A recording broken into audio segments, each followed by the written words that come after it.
Благодарам. Ова е втората точка на денешниот дневен ред, каде што треба да разговараме за уште една криза, овој пат за топлотната енергија.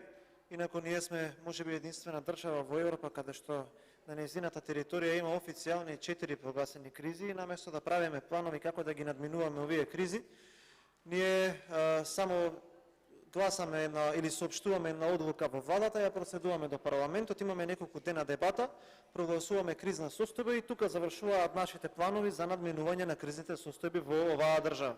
Ниту гледаме план, ниту гледаме некаква програма за надминување, туку гледаме само политички флоскули и обвинувања од едната страна дека никој не е нели конструктивен ако ќе им се даде предлози, освен ако нема предлог за да се украде да се распише набавка во 4 очи, ништо повеќе од тоа не се прави. Оваа состојба можеби е уште похаотична од онаа со енергетиката и можевме да проследиме гостување и на министрот и на премиерите, а особено е индикативно онаа пресконференција на господинот Андонов, кој што има улога некаква советник на премиерот Ковачевски, за кој што самата вечер министерот кој што го држи ресорот економија велеше дека не се искоординира со него или не може да коментира изјави на советник на председател на влада, а советникот кажа две работи. Прво, дека во овој момент ние ќе се обезбедиме да обезбедиме 250 милиони метри кубни газ, а ако не успееме да обезбедиме затоа што не знаеме од каде, тогаш ќе се грееме на мазут, ама се надвал дека нема да дојде до тоа. Потоа вика, јас гледам на временска прогноза, наредните 10-11 дена додека не започне грејната сезона во Скопје ќе бидат добри и се надевам дека нема да има потреба да грееме. Тоа е се што треба да знаете, како премиерот и како владата има план да се соочи со оваа топлотна криза. Оно што е уште повеќе индикативно, ние слушавме неколку денови дека гасот прво ќе се набави во Турција. На Комисијата за одбрана имавме можност да видиме дека, што е за волја на вистината така, министерот за економија ја напушти дебатата за да отпатува во Република Турција и не убедуваше дека таму ќе се договора. Дојде господинот утредента, гостуваше на ТВ Дневник во Сител, дека понудата сепак не е таква како што очекува.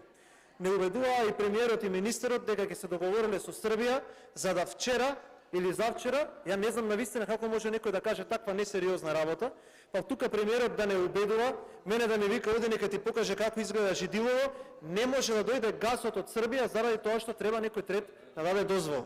Она што е уште повеќе важно, јас се повикувам на изјава на господинот Андреевски, кој што во изминативе 5 години имал две клучни улоги. Првата улога му бил советник за енергетика на Зоран Заев, а втората бил председател на Комисијата за енергетика на СДСМ. Вчера човекот за Телма даде изјава, ја навистина не знам како може овие да сметаат дека од Србија ќе дое газ, кога такво нешто не е возможно. Сакам да укажам на аматеризмот за тоа како владата се соочува со една од најсериозните состојби. А каква е состојбата? За да се згрее градот Скопје, 66.000 домаќинства, индустријата и над 20 компании, потребни се 250 милиони кубни метри газ. Колку има во моментов? Нула. Дали имаме обезбедена инфраструктура? Немаме. Зошто? Затоа што имаме проблем и со БЕК, немаме дадено концесија, односно лиценци на овие фирмите кои што ги основаше Елем, ниту па знаеме што ќе правиме со ТЕТО и со другите инфраструктурни објекти или со целата инфраструктура за да се обезбеди парно грејење. Ама што знаеме? Знаеме дека повторно ќе се поскапи парно грејењето. Се исмевавте и продолжувате да се смеете и ќе продолжите да се смеете заради тоа што тоа е единствен начин некого да навредите за да можете да смислите некој аргумент како да се извадите од ова. Повторно е по 6 или 7 пат ќе ви кажам за предлогот на Мицкоски уште пред 8-9 месеци дека треба тогаш да набавите газ, да го складирате газот за да може ТЕТО да произведува и топлина и струја. Па вака, па така, па нека каже, ви беше кажано и за складирањето во Австрија и во Унгарија и за тоа се смеевте, за вчера Ковачевски тука да излезе на одговор на моје пратеничко прашање да ве објасни како може тој газ да се транспортира до Македонија. Вие викавте дека не може. Значи може. Дали има решение за ова? Да, има решение. Кој е решението? Во моментов имате понуда за обезбедување на газ, не да коленичите и да молите во Грција, во Србија, во Бугарија, во Турција и да давате несериозни изјави, ова го зборам како влада, не да не понижувате кај што ќе стигнете затоа што овој народ ви дава плата за вие ова да го правите, туку да ја прифатите понудата која што ви обезбедува веднаш 250 милиони метри кубни на газ. колку што се потребни за Скопје, толку ви се обезбедува.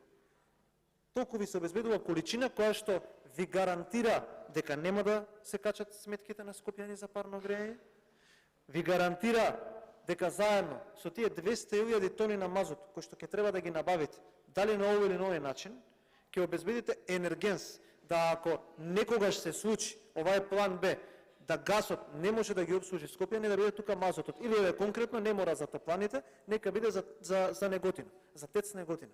Со оваа понуда ќе се заштедат се милиони евра.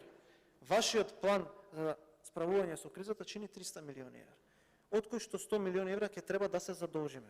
Еве план како да набавиме енергенци кои што ќе бидат поевтини, како ќе се обезбеди енергија која што ќе биде дупло поевтина од на начинот на кој што вие во моментов ја продавате или ќе продолжите да ја продавате и да заштедите 300 милиони евра.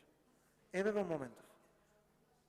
Јас сметам дека ако е некој одговорен во владава и ако некој води сметка за заштита на стандардот на граѓаните, ова ќе го прифати.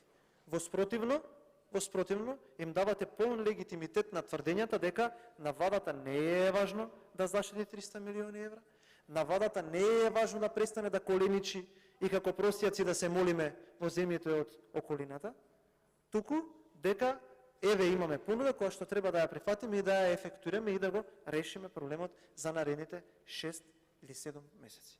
Тоа е одговорна влада, тоа се одговорни функционери и тоа го прават одговорни политичари. Од првиот момент кога разговаравме за првата тема до сега, следејќи ги изјавите, можам да приметам два концепта. Од тој момент до сега имаш изјава и председателот Мицкоски во Јагуновце, нели како еден од главните протагонисти во целата оваа размена на размислување, и ги гледам соопштенијата и насловите кои што вие ги вадите, а особено ги следам оние соопштенија кои што ги вади оној несреќник криминалец број 1 кој што е директор на Елем и партијата СДСМ, каде што повикува нека ги достави овој ваму, оној онаму, доста е за дебати, еве да ги проследиме решенијата. Решението е на маса, ниту една флоскула тоа нема да го покрие. Јасна е понудата, се што треба да се направи за да се заштитат граѓаните на Скопје од аспект на топлотната криза, да се набават тие 250 милиони метри кубни на газ и да се испорачи, да им се каже на граѓаниве, да, еве ја понудата, да, еве ја суштината, обезбедено е се, не се секирете барем за ова, да се фокусираме на другиве работи. Оние тврдења ништо не им значат на граѓаниве од Скопје, дека не се секирете, газ ке има. Тоа не им значат ништо. Заради тоа што, да бидеме искрени, во моментов, лично мислам дека метар кубен газ е отприлика 1700 денари на референтните берзи. Понудата која што вие сте ја добили е $2500. Тоа не сте вие виновен или било кој од владата. Сега во овој момент газ има по таа цена. За некој време нема да го има ни тој газ. Затоа е многу важно да се видат тие понуди со партнери од Западната Европа, да се направи договор и да ги обезбедиме скопјани барем од тој дел. Се друго е гола политика, се друго е несериозно и се друго е само размена на политички флоскули за да можеме да спасиме нечија фотелја. Сакам да најавам дека ние како ВМРО ДПМН ќе ја поддржиме и оваа кризна состојба, но на крај граѓаните треба да знаат дека секој еден чинител кој што ќе биде, еве да кажам, корисник, а е јавен функционер на оваа кризна состојба, треба да даде јасен план, треба да даде јасна транспарентност да прикаже пред граѓаните, заради тоа што ако не се прикаже сега да се знае кај се трошат народните пари и зошто дојдовме на ова дередже, еден ден таквата одговорност ќе мора да ја има.